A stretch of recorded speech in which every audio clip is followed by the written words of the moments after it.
Assalamu alaikum warahmatullahi wabarakatuh. A very warm welcome to all of you once again to the new episode. Today the topic I want to talk about is the war of Western powers in Afghanistan.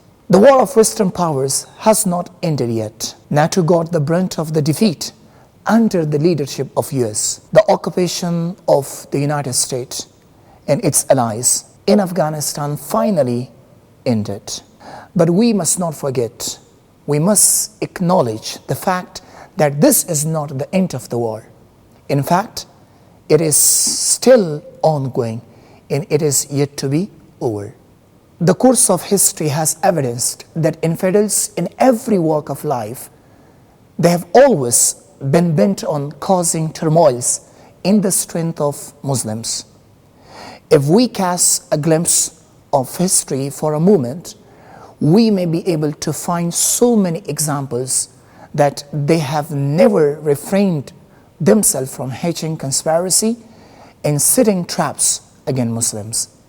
My dear countrymen, be careful that the enemy not take advantage of you, and don't be manipulated by the deceptive slogans of national resistance or women's liberation or women's rights.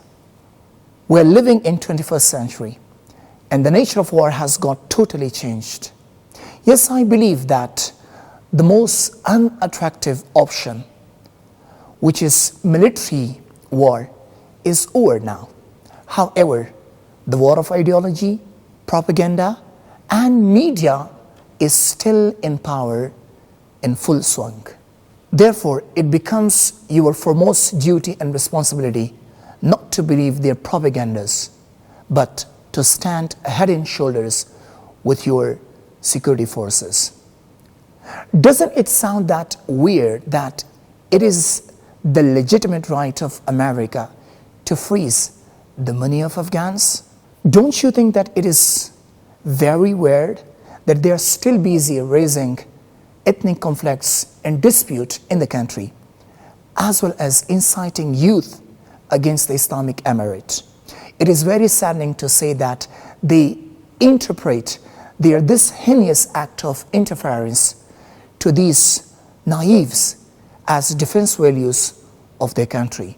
I find myself tongue-tied when asking myself, how come the establishment of an independent state which is not under the control of the warlords of the world is a violation of the human right? How can it be the violation of human rights?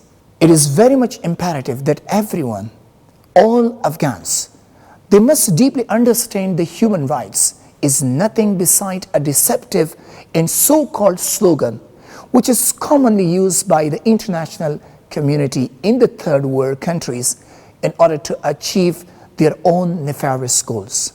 Thank you so much. Goodbye.